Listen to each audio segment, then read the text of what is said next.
तो देखिए बच्चों, आप लोगों को क्वेश्चन किस तरह से दिया हुआ है। आप लोग को HCF दिया हुआ है 2 नंबर का, ठीक है, और LCM फाइंड आउट करना है। देखिए HCF दिया हुआ है ये दोनों नंबर का आपको 9 है और LCM आपको फाइंड आउट करना है। इफ़ HCF मतलब कि 657 एंड 309 का 9 है तो LCM ऑफ दोनों का फाइंड आउट करना है। तो चलिए हम लोग करते हैं। तो आप लोगों को पता होगा कि हम लोग यहाँ पे लिख लेते हैं जो दिया हुआ है गिवन, तो ठीक है। तो HCF, ठीक है, 657 और 306 का कितना दिया हुआ है, 9 दिया हुआ है, ठीक है। हिंदी मीडियम और इंग्लिश मीडियम वाले दोनों साथ में देखिएगा, कोई दिक्कत नहीं होगा, दोनों यहाँ से मतलब बना सकते हैं, देख सकते कैसे बनेगा, ठीक है। ये हमको फाइंड आउट करना है, ठीक है। तो क्या लिखेंगे, हम लोग को पता है क्या लिखते हैं। देखिए दोनों संख्याओं का गुणनफल, आप ऐसे भी लिख सकते हैं, पहली संख्या गुने दूसरी संख्या, जैसे भी आप बना सकते हो, जैसे आपको आदत है बनाने का, ठीक है। लेकिन हम ऐसे बना दे रहे हैं, दोनों संख्याओं का गुणनफल is equal to LCM into HCF, दोनों संख्याओं का LCM और HCF। इंग्लिश वाले ये वाला लाइन लिख के क्या लिख दीजिएगा, ऐसे लिख दीजिएगा, प्रोडक्ट ऑफ 2 नंबर्स। ये हिंदी मीडियम वाले नहीं लिखिएगा, दोनों में से कोई एक लाइन लिखना है, ये दोनों में से, ठीक है। तो ये हिंदी मीडियम वाले ये लिखेगा, इंग्लिश मीडियम वाले ये लिखेगा, ठीक है। तो ये हो गया। फिर आपको यहाँ पे क्या लिख देना है, देखिए प्रोडक्ट ऑफ 2 नंबर्स। तो फर्स्ट नंबर कितना है हमको पता है, देखिए यहाँ पे 9, एक नंबर 9 है, दूसरा संख्या हमको पता लगाना है। HCF हम लोग को क्या फाइंड आउट करना है, LCM, क्या फाइंड आउट करना है, LCM। तो देखिए HCF हमको पता है और LCM यहाँ पे मल्टीप्लिकेशन कर देंगे, ठीक है। ये LCM हो गया, ये HCF हो गया, LCM हमको पता लगाना है और दोनों संख्याएं देखिए ये दोनों लिखेंगे, ठीक है। तो 657 और गुने मल्टीप्लाई कर देंगे 306 से, तो ये देखिए LCM इधर रह जाएगा और ये 9 उधर डिवाइड में चल जाएगा। तो दोनों नंबर जो दिया था, ये दोनों हमको नंबर दिया हुआ है और ये जो HCF था वो नीचे चला जाएगा और LCM इस तरह से हमको पता चल जाएगा। तो 9 से देखिए कट जा रहा है ये, क्योंकि देखिए 6 और 3 जोड़िएगा तो 9 आता है, तो 9 से मतलब डिविजिबल है, क्योंकि 9 के टेबल में आ रहा है, 9 से विभाजित है, ठीक है। तो 9 से विभाजित है तो 9 3 27 और फिर 9 3 27 3 9 36, कितना हो गया आपका 657 इंटू 334। तो आपका आंसर क्या आ जाएगा, देख लीजिए, मैं यहाँ पे बता दे रहा हूँ, आपका आंसर आ जाएगा 38, ठीक है। तो ये आपका आंसर हो गया, आप लोग गुना करके यहाँ पे मिला लीजिएगा। तो ये आपका फर्स्ट का आंसर हो गया, फर्स्ट क्वेश्चन का, ठीक है। सेकेंड क्वेश्चन देखिए क्या पूछ रहा है, वह द्विघात बहुपद आपको ज्ञात करना है जिसके शून्यकों का योग और गुणनफल आपको क्रमशः 4 और 1 दिया है। याद रखिएगा कि द्विघात बहुपद ज्ञात करना है जिसके शून्यकों का योग आपको 4 और गुणनफल 1 दिया है। इंग्लिश में हम लोग बोल सकेंगे, find a quadratic equation whose sum and product of zeros are 4 and 1 respectively. तो जो सम है आपका जीरोज का वो 4 दिया है और जो प्रोडक्ट है जीरोज का वो 1 दिया है। तो देखिए पहले हम लोग कैसे बताते हैं, पहले हिंदी मीडियम को बताएंगे फिर इंग्लिश मीडियम को बताएंगे, तो आप लोग बने रहिए। तो क्या लिखेंगे, देखिए हिंदी मीडियम में माना, ठीक है, अल्फा और बीटा, 2 शून्यक हम लोग मान लेते हैं, माना अल्फा और बीटा, ठीक है, द्विघात समीकरण, ठीक है, द्विघात समीकरण के 2 शून्यक हैं, के 2 शून्यक हैं, ठीक है। तो दिया गया है, क्या दिया गया है देख लीजिए, दिया गया है, हम लोग को क्या क्या दिया है वो लिख लेते हैं, ठीक है। शून्यकों का योग दे दिया गया है, तो लिखेंगे शून्यकों का योग, और शून्यकों का योग हम क्या लिख सकते हैं, अल्फा प्लस बीटा, क्योंकि 2 शून्यक हम अल्फा और बीटा माने हैं, तो अल्फा प्लस बीटा, देखिए यहाँ पे अल्फा और बीटा हम लोग क्या माने हैं, 2 शून्यक, तो शून्यकों का योग हमको दिया हुआ है 4, तो इस तरह से लिख सकते हैं। फिर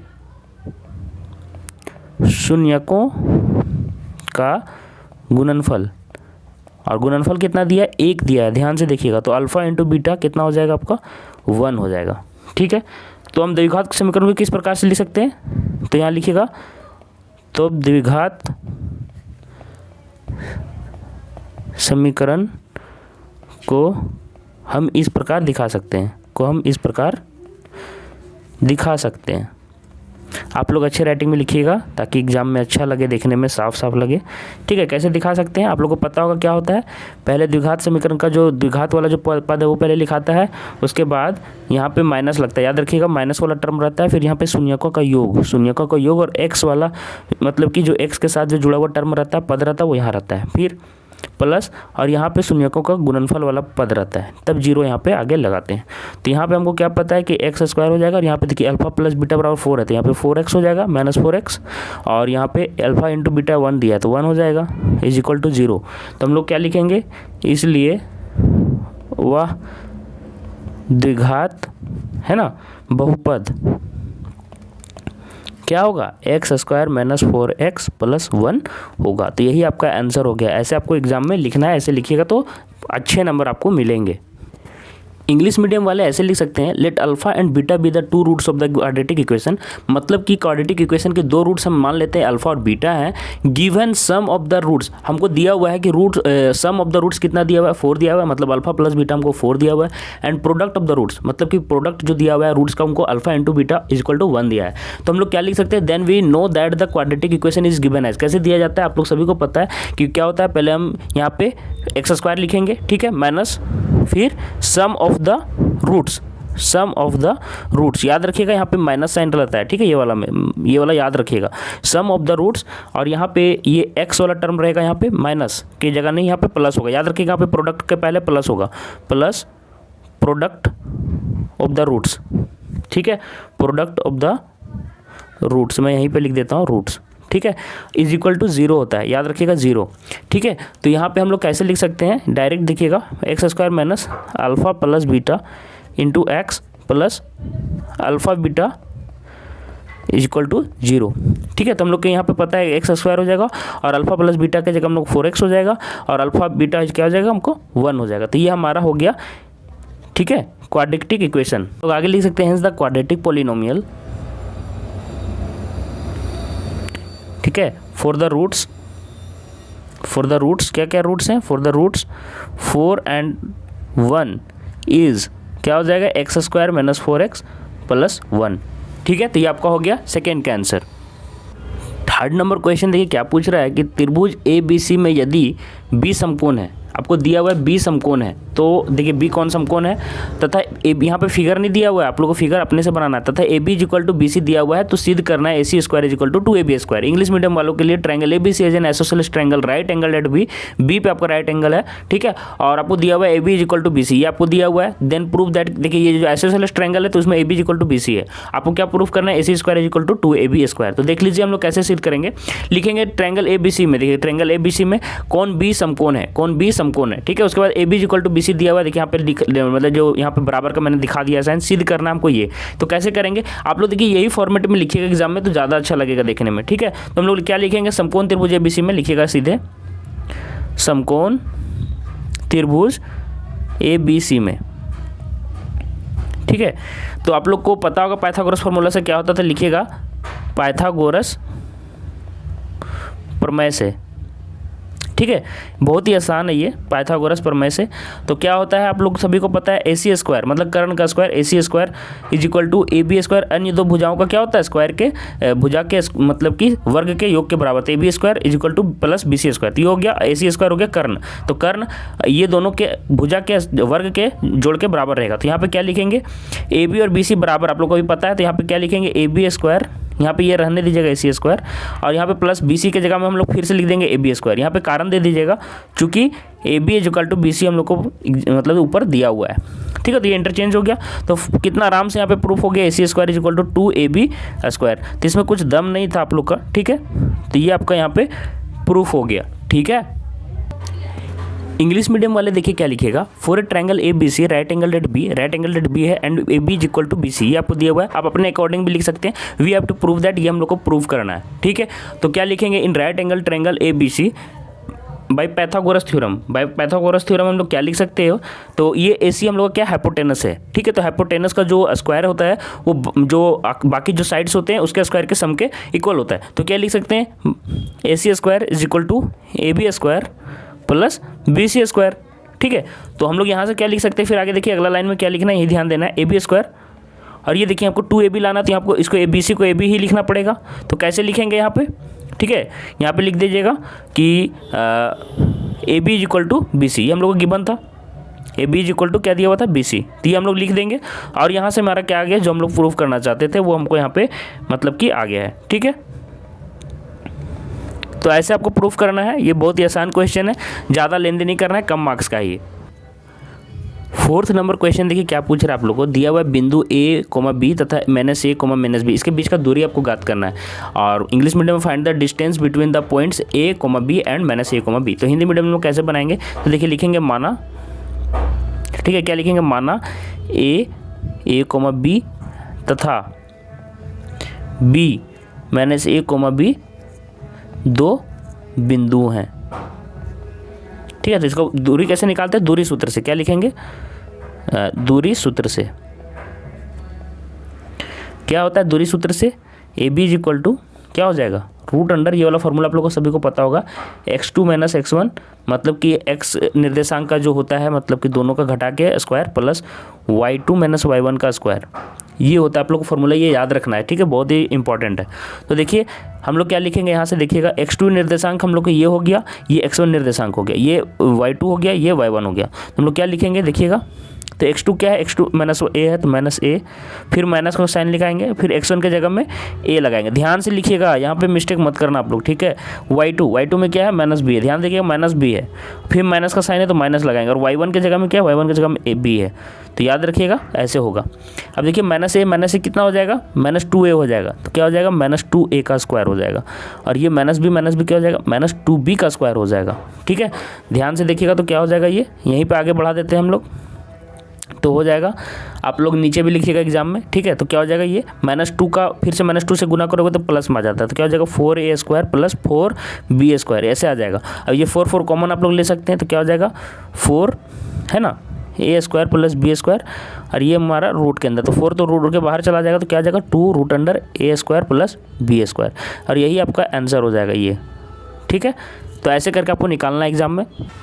एक चीज़ आप लोग ध्यान दीजिएगा, यहाँ पे माइनस बी छूट गया था हमारा, तो तथा ये वाला मानना, तो यहाँ पे माइनस बी दो बिंदु है, ये लिखना। इंग्लिश मीडियम में देखिए क्या लिखेंगे? Let A comma B A minus A comma minus B the 2 points, है ना। तो बाई डिस्टेंस फॉर्मूला हम लोग डिस्टेंस कैसे निकालते हैं? A B is equal to x2 minus x1 का square plus y2 minus y1 का स्क्वायर। ठीक है, ये x कोऑर्डिनेट है, ये y कोऑर्डिनेट है, एक ये y कोऑर्डिनेट है और ये भी y कोऑर्डिनेट है, लेकिन याद रखिएगा ये हमारा x1 है, ये हमारा x2 है। ठीक है, और ये हमारा y1 है, ये y2। इसको हम लोग कैसे लिख सकते हैं? ये आप लोग देख लीजिए, आप लोग हिंदी मीडियम और इंग्लिश मीडियम वाले दोनों, इसको हम लोग बोल सकते हैं x1 कोमा y1।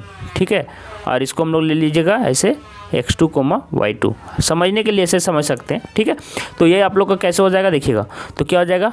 अभी मैंने ऊपर बताया, सेम टू सेम यहाँ पे चलेगा, हम जल्दी से बता देते हैं, आप लोग देखे ही होंगे। हो जाएगा माइनस ए का स्क्वायर प्लस ये देखिए y2 क्या है? y2 माइनस बी है, तो हो जाएगा माइनस बी, और फिर माइनस साइन लगेगा y1 के जगह में, फिर ये चल जाएगा b, तो b का स्क्वायर, तो क्या हो जाएगा? रूट अंडर, ठीक है, माइनस 2a का स्क्वायर प्लस माइनस 2b का स्क्वायर। ठीक है, आगे बढ़ाओगे तो ये हो जाएगा 4a square plus 4b square.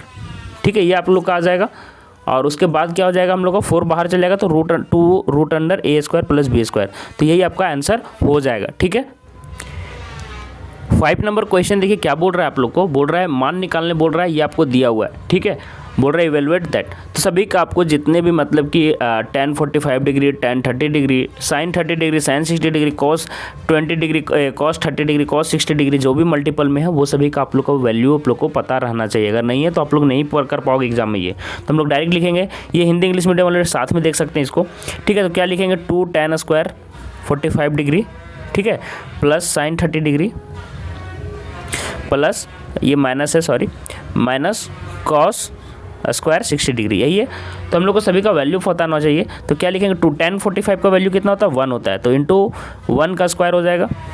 ठीक है, plus sin 30 degree, sin 30 degree का वैल्यू यहाँ पे याद रखिएगा, यहाँ पे स्क्वायर में पूछा है क्वेश्चन में, यहाँ पे हम लोग स्क्वायर लगा देते हैं, ये स्क्वायर है। ठीक है, तो sin 30 का वैल्यू कितना होता है? 1/2, तो 1/2 का स्क्वायर हो जाएगा, माइनस cos 60 का वैल्यू भी कितना होता है? 1/2। आप लोग वैल्यू याद रखिएगा, तो याद रखिए कि ये हो जाएगा 2, 1 का स्क्वायर 1 ही होता है, प्लस ये 1/4 हो जाएगा और माइनस 1/4 हो जाएगा, तो ये कैंसिल आउट हो जाएगा ना, ये दोनों, एक प्लस में एक माइनस में, तो आपका 2 आपका आंसर हो जाएगा इसका। ठीक है, 6 नंबर क्वेश्चन में देखिए आप लोगों को क्या पूछ रहा है, सिद्ध करना है कि बाह्य बिंदु से वृत्त पर खींची गई स्पर्श रेखाओं की लंबाई बराबर होती है। Prove that the lengths of tangents drawn from an external point to a circle are equal. बोलता है देखिए एक सर्कल दिया हुआ है, एक वृत्त दिया हुआ है, यहाँ पे एक बाहर एक बिंदु लेंगे एक्सटर्नल पॉइंट। ठीक है, बाहर के एक बिंदु से 2 स्पर्श रेखाएं खींचेंगे, ऐसे और ऐसे, मतलब 2 टेंजेंट्स खींचेंगे, ऐसे और ऐसे स्पर्श रेखाएं खींचेंगे, और दोनों ये जो टेंजेंट्स होंगी या स्पर्श रेखाएं होंगे उनके लंबाई बराबर होंगे, लेंथ इक्वल होंगे, ये हमको प्रूफ करना है। तो चलिए हम लोग प्रूफ करते हैं इसको। तो देखिए हम लोग क्या करेंगे, वृत्त के एक बाहर के एक बिंदु पी लेंगे और उससे हम लोग क्या करेंगे, पी और पी बी 2 हम लोग स्पर्श रेखाएं खींचने की कोशिश करते हैं। तो देखिए यहाँ पे पी ए पी बी खींच दिए हम लोग। ठीक है, और ये हमारा ओ है, ठीक है। तो हम लोग क्या लिखेंगे यहाँ पे, लिखिएगा हमें ओ केंद्र वाला एक वृत्त, ठीक है, एक वृत्त दिया है, ठीक है, जिसमें पीए तथा पीबी क्या है, दो स्पर्श रेखाएं हैं, ठीक है, दो स्पर्श रेखाएं हैं।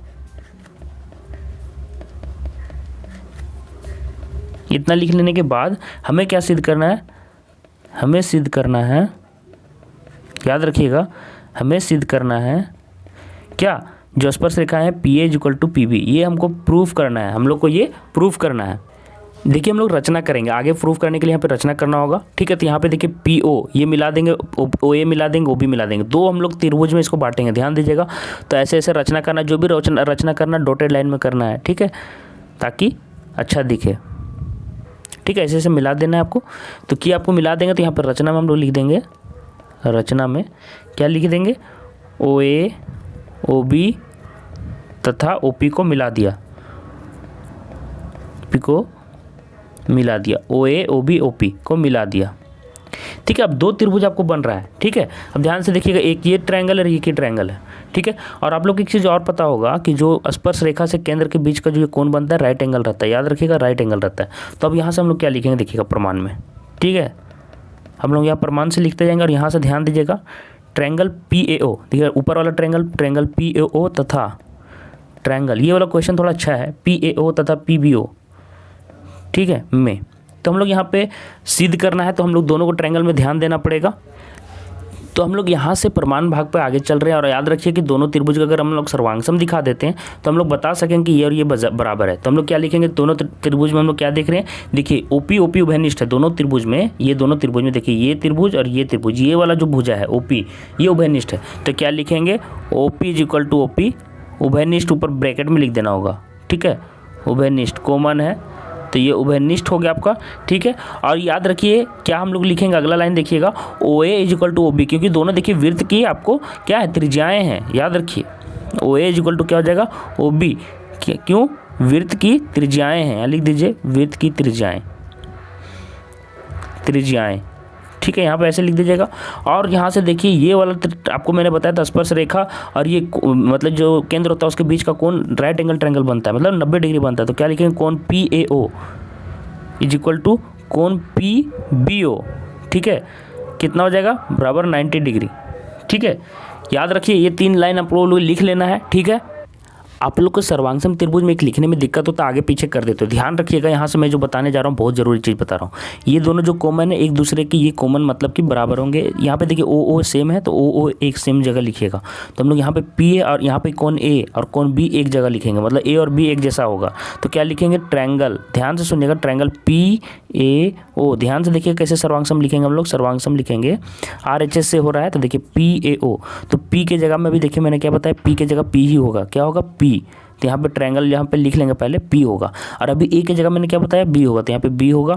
और याद रखिए कि मैंने भी क्या बोला, ओ की जगह ओ ही होगा, क्योंकि देखिए ओ ओ ओ ओ, ठीक है, तो यहाँ पे ओ हो जाएगा। तो ऐसे आप लोग को लिखने आना चाहिए, गलत नहीं लिख दीजिएगा। और कौन से नियम से हुआ है, राइट, हाइपोटेनस और साइड। देखिए राइट मैंने लिया है राइट एंगल ट्रायंगल, फिर हाइपोटेनस लिया है मैंने, हाइपोटेनस कौन सा लिया है, ये वाला, और एक साइड ये वाला, ठीक है, हाइपोटेनस ओपी है, तो RHS नियम से, ठीक है। ये सभी आप लोग 9th में पढ़े होंगे, 10th में पढ़े होंगे, तो ध्यान दीजिएगा। तो इसलिए हम लोग क्या लिख सकते हैं, संगत सर्वांगसम त्रिभुज के संगत भाग से क्या लिख सकते हैं हम लोग, P A is equal to, ये संगत भाग है ना पी ए पी बी, देखो यहाँ से पी ए और पी बी, तो क्या लिखेंगे, P A is equal to P B, ये हम लोग का हो गया CPCT, है ना, ये आपका CPCT प्रूव्ड हो जाएगा, ठीक है। तो ये बहुत ही इंपॉर्टेंट क्वेश्चन है, तो याद रखिएगा ये आता है, ये बहुत ही इंपॉर्टेंट क्वेश्चन है आप लोग का, ठीक है। आप लोग इसके जगह लिख सकते हैं सर्वांगसम त्रिभुज के संगत मतलब संगत चीज़ है, कैसे कि क्या होता है कि corresponding part of congruent triangle, मतलब कि सर्वांगसम त्रिभुज के संगत भाग, ऐसे आप लोग लिख सकते हो हिंदी में, ठीक है। अब देखिए इंग्लिश मीडियम में क्या करेंगे, let P and P B are two tangents, P A and P B two tangents है, एक्सटर्नल पॉइंट पी से हम लोग क्या किए हैं, ड्रॉ किए हैं, ठीक ठीक है, touching at points A and B respectively, A और बी में रेस्पेक्टिवली टच कर रहा है। कंस्ट्रक्शन में हम लोग क्या करेंगे, हम लोग क्या बोलेंगे, ओपी को ज्वाइन कर देंगे, देखिए इसको, ठीक है, पीबी को, पीए को क्या लिखेंगे, ज्वाइन, ठीक है, OP, OA and A B, O B, ठीक है। अब हम लोग प्रूफ पार्ट पर चलेंगे, तो प्रूफ क्या करेंगे, ठीक है। तो ट्रायंगल हम लोग, दो ट्रायंगल हो गया, ओ पी ए और ओ बी पी, ठीक है। और ये दोनों को हम लोग क्या करना, कॉन्ग्रुएंट हम लोग को यहाँ पे प्रूफ कर देंगे। तो उसके बाद हम लोग क्या करेंगे, अभी आपको मैंने बताया corresponding part of congruent triangle के हिसाब से फिर हम लोग इसी के अकॉर्डिंग हम लोग ये प्रूफ कर पाएंगे कि P as equal to P B है। तो ठीक है, तो हम लोग क्या प्रूफ करना है, हम लोग यहाँ पे लिख सकते हैं, we have to prove that, पहले लिख देते हैं, we have to prove that, क्या प्रूव करना है, प्रूव करना है P as equal to P B, ठीक है।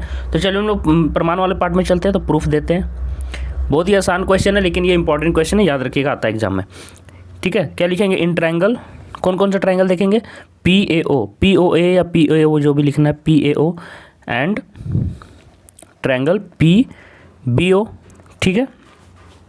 हम लोग क्या पता है, O P is equal to O P हो जाएगा, क्योंकि दोनों का क्या हो जाएगा, आप लोग को अभी मैंने बताया था, कॉमन साइड है, तो क्या हो जाएगा, O P is equal to O P, common side उभयनिष्ठ भुजा जिसको मैंने बताया था हिंदी में, कॉमन साइड, ये आपका कॉमन साइड है दोनों ट्रायंगल में, ये ट्रायंगल और ये ट्रायंगल में ये कॉमन साइड है, कॉमन साइड हो गया। उसके बाद हम लोग क्या लिख सकते हैं, ये रेडियस है ओ बी और ओ ए, तो क्या लिख देंगे, O A is equal to O B, क्या हो जाएगा, रेडियाई है, ठीक है, radii of the same circle,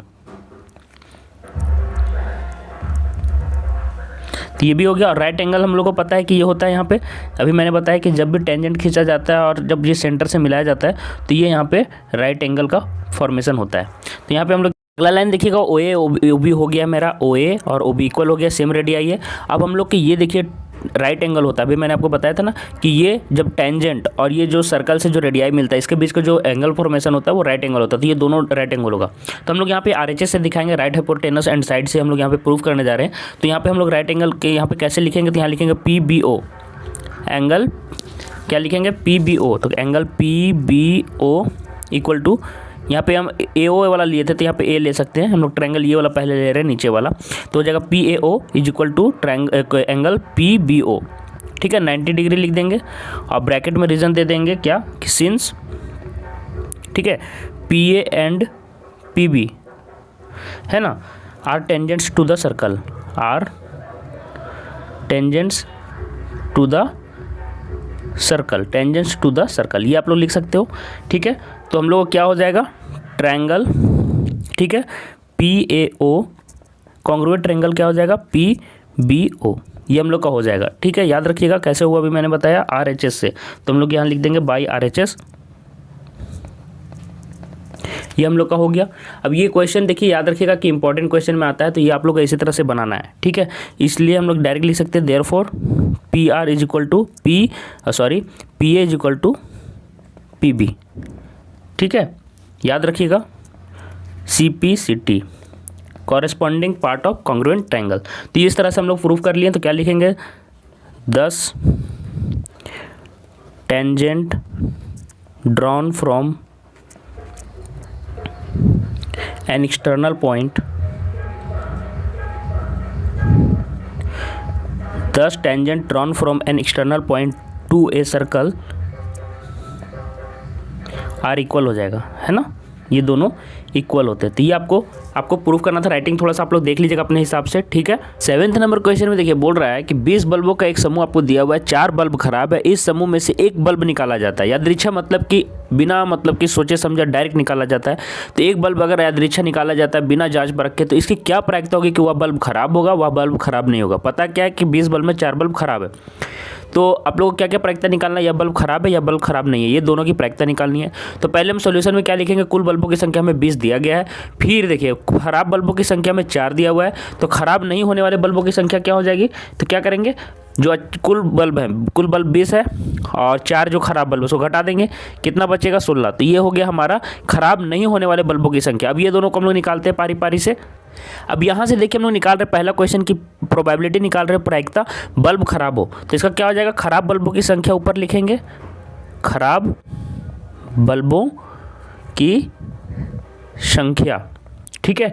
और नीचे क्या लिखेंगे, कुल बल्बों की संख्या, ठीक है, कुल बल्बों की संख्या। आप लोगों को प्रायिकता वाला फॉर्मूला याद ही होगा, है ना, घटना के अनुकूल मतलब कि संख्या, और ये कुल मतलब कि जितने भी घटना हो सकती है उसका संख्या। ये अनुकूल है और ये कुल है, तो कितने 4 हो गए खराब बल्बों की संख्या, और कुल कितने 20।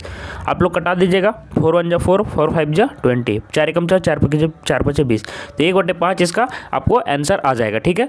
अब देखिए दूसरा का क्वेश्चन का निकालना है, प्रायिकता खराब बल्ब नहीं है या खराब बल्ब नहीं हो, तो क्या लिखेंगे, खराब नहीं होने वाले बल्बों की संख्या, खराब नहीं वाले बल्बों की संख्या,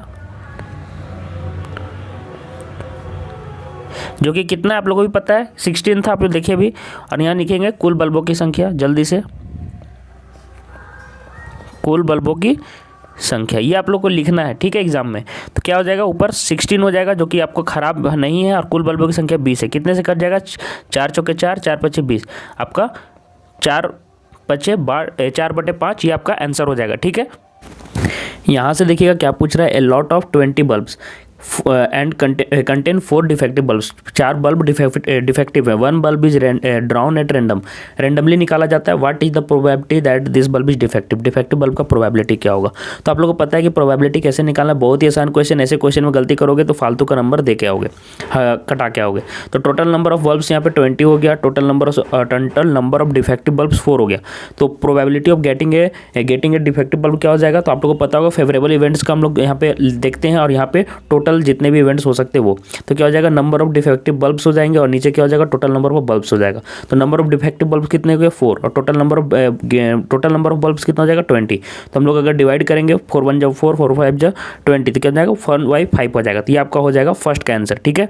अब यहाँ से देखिए आगे क्या बोल रहा है, नंबर ऑफ जो नॉन डिफेक्टिव बल्ब्स है उसका प्रोबेबिलिटी आपको फाइंड आउट करना है बी नंबर क्वेश्चन में, ठीक है।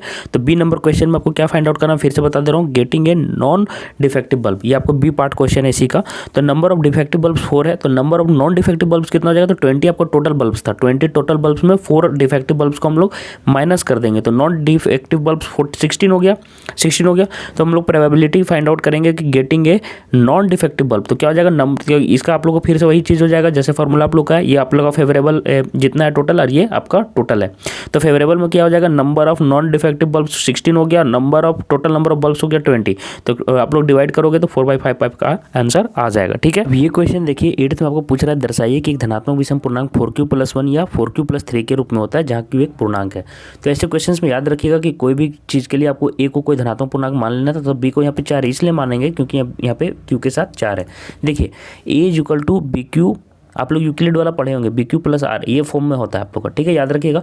तो ए आपको कोई भी धनात्मक पूर्णांक जो भी आपको बोलेगा, विषम पूर्णांक या सम पूर्णांक, इसको मान लेना है। और बी देखिए क्यू के साथ जो टर्म है ये वाला लीजिएगा, 4 और 4 सेम है, तो यहाँ पे बी क्या लेना होगा, 4, तो यहाँ पे 4 लेंगे। अब इसके हिसाब से ये दोनों जब वैल्यू ले लेते हैं, तो उसके हिसाब से आर के कुछ वैल्यूज मिलते हैं, उसके बाद हम धनात्मक पूर्णांक ए को उसी के फॉर्म में लिखने का कोशिश करेंगे। तो चलिए हम लोग क्या क्या करते हैं, चलिए आपको मैं बताते चलता हूँ। तो देखिए हम लोग आगे कैसे बनाएंगे, अब विभाजन एल्गोरिथम से क्या लिखेंगे, हम अभी आपको बताया a = bq+r, लेकिन यहाँ पे हमारा क्या है, यहाँ से देखिएगा विभाजन एल्गोरिथम का हम यूज करेंगे, ठीक है। तो यहाँ पे ये वाला हम लोग फॉर्मूला आप लोगों को पता होगा, a = bq+r, अभी मैंने आप लोगों को बताया, तो ये वाला आपको सेम का सेम लिख देना है। उसके बाद a = 4, क्योंकि b का वैल्यू हमको यहाँ पे 4 बोला है, तो 4 यहाँ पे पुट कर देंगे। जल्दी जल्दी मैं कंप्लीट कर रहा हूँ, +r हो जाएगा।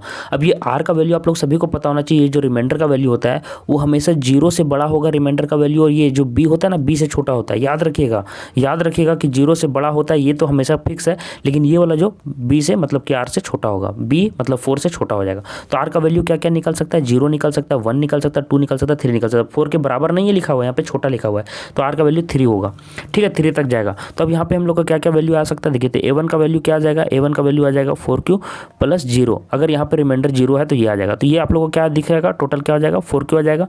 तो आप लोग को पता है कि 4q क्या है, सम पूर्णांक है, क्योंकि क्या है 2 से कट जाता है, 2 से ये कट जाता है। याद रखिएगा सम पूर्णांक लिख सकते हैं 2 से विभाजित, ऐसे भी लिख सकते हो 2 से विभाजित, ठीक है। फिर अगला क्या आ जाएगा, a2, देखिए a2 क्या आ जाएगा, a2 आ जाएगा 4q+1, ठीक है। तो ये आपका क्या हो जाएगा, विषम पूर्णांक हो जाएगा, क्या हो जाएगा, विषम पूर्णांक हो जाएगा, याद रखिए विषम पूर्णांक, ठीक है। 2 से विभाजित, अविभाजित लिख देता हूँ मैं, ठीक है। फिर क्या आ जाएगा, a3 क्या आ जाएगा, 4q प्लस 2 हो जाएगा, जो कि आपका फिर क्या हो जाएगा 2 से विभाजित हो जाएगा। तो यहाँ लिख देंगे समपूर्णांक 2 से विभाजित। ठीक है, इसी तरह करके देखिए क्या क्या लिखेंगे। तो इसी तरह हम लोग यहाँ पे A3 लिख दें, समपूर्णांक 2 से विभाजित। A4 लिख देंगे, यहाँ पे 4q प्लस 3 हो जाएगा r के जगह में, विषम पूर्णांक 2 से अविभाजित। ऊपर के जैसा ही लिखे हैं। तो अतः 4q प्लस 1 और 4q प्लस 3, ये देखिए ये दोनों हम लोग का क्या आया, ये और ये देखिए A4 और A2, ये वाला देखिए विषम पूर्णांक। तो आगे कंप्लीट एंड कर दिया, धनात्मक विषम पूर्णांक है, तो इस तरह से कंप्लीट हुआ। तो 8th नंबर क्वेश्चन देखिए आप लोगों को क्या पूछ रहा है, so that the any positive odd integer of the form of 4q plus 1 और 4q प्लस 3, 4q प्लस 1 और 4q plus 3 where q is some integer. तो ये क्वेश्चन बहुत इंपॉर्टेंट है, आपको दिखाना है कि कोई भी जो पॉजिटिव ऑड इंटीजर है वो ये फॉर्म में आपका रहता है जहाँ पे q इंटीजर है। तो चलिए देखते हैं। तो आप लोग को यहाँ पे यूक्लिड डिवीजन लेम्मा को यूज़ करना पड़ेगा। आप लोग सभी को पता है कि ये कौन सा फॉर्म में होता है, ये फॉर्म में a is equal to B Q plus R, तो ये फॉर्म में आप लोगों को होता है। ठीक है, तो वहाँ पे याद रखिएगा ये जो r होता है, ये जो रिमाइंडर होता है, रिमाइंडर हमेशा याद रखिएगा 0 से बड़ा या इक्वल और b से हमेशा छोटा होता है, b से हमेशा छोटा होता है। ये याद रखिएगा कि b से हमेशा छोटा होता है, इक्वल नहीं दे दीजिएगा यहाँ पे। ठीक है, तो यहाँ पे जब यहाँ पे ये वाला जो फॉर्म में हम पुट करना चाहेंगे तो देखिए यहाँ पे r हमको दिया हुआ है r³ प्लस 1 दिया हुआ है और r³ प्लस 3, ध्यान से सुनिएगा। तो q के साथ 4 है, q के साथ 4 है, तो यहाँ पे हम b के जगह में क्या लेंगे, 4 लेंगे, b के जगह में 4 लेंगे, याद रखिएगा। और a कोई भी मतलब कि ऑड इंटीजर लेंगे, पॉजिटिव इंटीजर लेंगे। तो चलिए हम लोग देखते हैं किस तरह से हम लोग यहाँ पे अपना यहाँ पे कंप्लीट करते हैं। तो यहाँ से देखिए हम लोग क्या करेंगे, वही मैं बता रहा था। तो r का वैल्यू देखिए अब क्या क्या ले सकते हैं। तो r का वैल्यू 0 1 2 3 हो सकता है, क्योंकि b यहाँ पे 4 है। ठीक है, तो अब चलिए हम लोग नीचे देखते हैं और क्या क्या करना है। तो यहाँ पे b का वैल्यू हम लोग को r का वैल्यू मिल गया है। तो देखिए अब हम लोग क्या करेंगे, कैसे फॉर्म में लिखेंगे। तो क्या लिखेंगे, a is equal to 4q plus 0, ये हमारा आ जाएगा एक फॉर्म A1 अगर मैं मानूंगा, A2 मानूंगा अगर 4q प्लस 1 आ जाएगा। इस तरह से फॉर्म में आते जाएगा। A3 क्या आएगा, 4q प्लस 2 आएगा, फिर क्या आएगा 4q प्लस 3 आएगा। तो इस तरह से हम देख सकते हैं कि r का वैल्यू 0 1, ये r का वैल्यू जब 0 लेंगे तब ये आएगा। ठीक है, तो ये देखिए ये मतलब कि 2 से डिविजिबल है ये 4q। तो ये देखिए हम लोग जब r इज इक्वल टू 0 लेंगे तो a is equal to 4q आ जाएगा, और जब r इज इक्वल टू 2 लेंगे तो a is equal to 4q plus 2 आ जाएगा। तो दोनों के केस में डिविजिबल बाई 2 हो जाएगा और ये इवन इंटीजर्स हो जाएंगे। ठीक है, तो इसलिए ये दोनों नहीं लेंगे। तो हम लोग क्या क्या लेंगे, चलिए देख लेते हैं। देखिए हम लोग ये दोनों लेंगे। If r is equal to 1 our equation becomes 4q plus r is मतलब कि 4q प्लस 1 हो जाएगा। तो दिस विल बी, है ना, एन ऑड इंटीजर। और जब 3 लेंगे तो यहाँ पे ये 4q प्लस 3 आ जाएगा, ये भी क्या हो जाएगा, ऑड इंटीजर। तो इस तरह से हम इसका आंसर बना सकते हैं। ठीक है।